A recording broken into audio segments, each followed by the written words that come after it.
Hello and welcome. Today, we're going to tackle a really personal and, frankly, legally tricky issue: what adultery means in an Alabama divorce. We're going to break down a critical Alabama Supreme Court ruling that pretty much changed the game for anyone going through this process.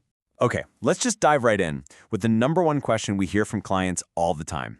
You've separated, you've filed the papers, and you're starting to move on with your life. You meet someone new. Does that new relationship actually have any impact on your divorce that's already in progress? For the longest time, the common wisdom in Alabama was no. But that has completely changed. So here's our game plan. First, we'll get crystal clear on the legal definition of adultery. Then, we're going to dig into the landmark case that really changed all the rules.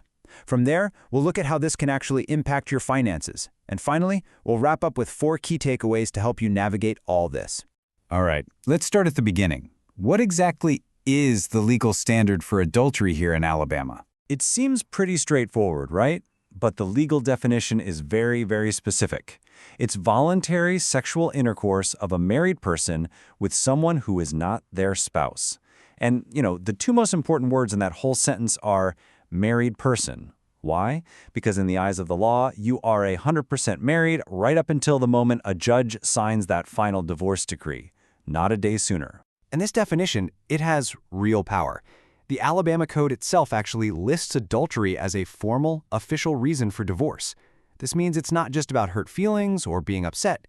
It is a legal trigger that can have some very serious consequences. Now, here's where it gets really interesting.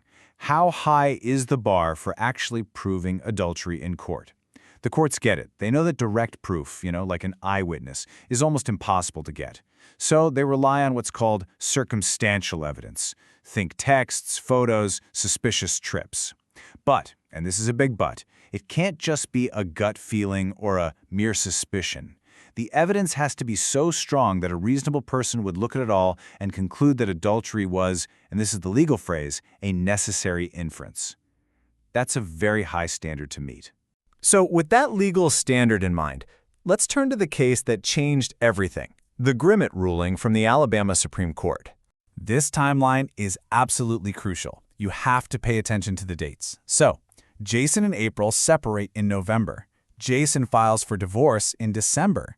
Then, just 2 months after he files, he starts a new intimate relationship. This sequence of events is the entire reason for the legal battle that followed, a battle that went on for years and ended up at the Supreme Court. And wow, this quote from the trial judge really shows you what was at stake in the real world. He found that Jason had committed adultery after filing for divorce. And because of that, he basically said, I'm not splitting the property 50-50. His first idea was actually a 60-40 split, directly connecting the new relationship to a financial penalty. This all brings us to the central legal question, the one the Grimmett case forced the Alabama Supreme Court to answer once and for all. Can an act that happens after the legal process is already underway still be used as the official reason for the divorce itself? And the Supreme Court's answer was a massive shift. For decades, the belief, the standard practice, was that only adultery that happened before you filed mattered. But the new reality, the world we live in after the Grimmett case, is crystal clear. Post-filing adultery can absolutely be used as a ground for divorce. If you take one thing away today, this is it. So you might be wondering why this sudden change after all this time. Well, the Supreme Court explained that the old rule was based on these really outdated and rigid court procedures from before 1973. Modern rules are way more flexible. They allow the court to consider issues that come up during the case, even if they weren't in the original complaint, as long as both sides get a fair chance to address them. So the law didn't really change. The court's interpretation of its own rules just finally caught up. So now for the most important part. What does this big legal shift actually mean for your divorce case? The consequences can be really significant. First, it can turn what might have been a simple, no-fault divorce into a contentious and complicated fault-based one. As we saw in the Grimmett case, it can lead a judge to divide marital property unequally. It can also be a factor a judge considers when deciding whether to award alimony, and if so, how much. And yes, in some situations, it could even influence child custody if the new relationship is seen as negatively affecting the children.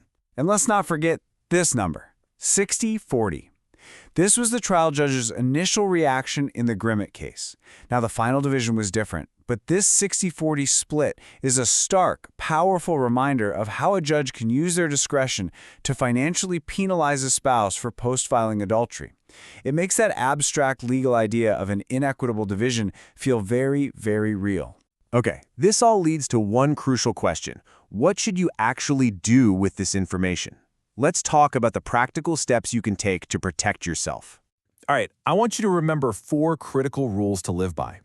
1. Be radically, totally honest with your attorney about everything. We can only protect you if we know all the facts. 2. The safest, smartest course of action is to avoid any new intimate relationships until the judge's signature is on that final decree. Just wait. 3. Preserve all your communications. Texts, emails, social media, it can all potentially be used as evidence. And finally, number 4, which really sums it all up, do not assume that being physically separated means you are legally single. Until that divorce is final, you are married and your conduct matters. The Grimmett ruling really shows that even a divorce that seems straightforward can have all these hidden complexities. A decision you make today thinking you're free and clear to move on could have profound legal and financial consequences you never saw coming.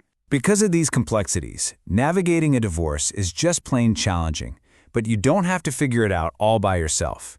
If this explainer has raised any questions about your own situation, that's exactly what we're here for. Please reach out to us at Bone Law Firm. We can help you understand your rights and protect your future.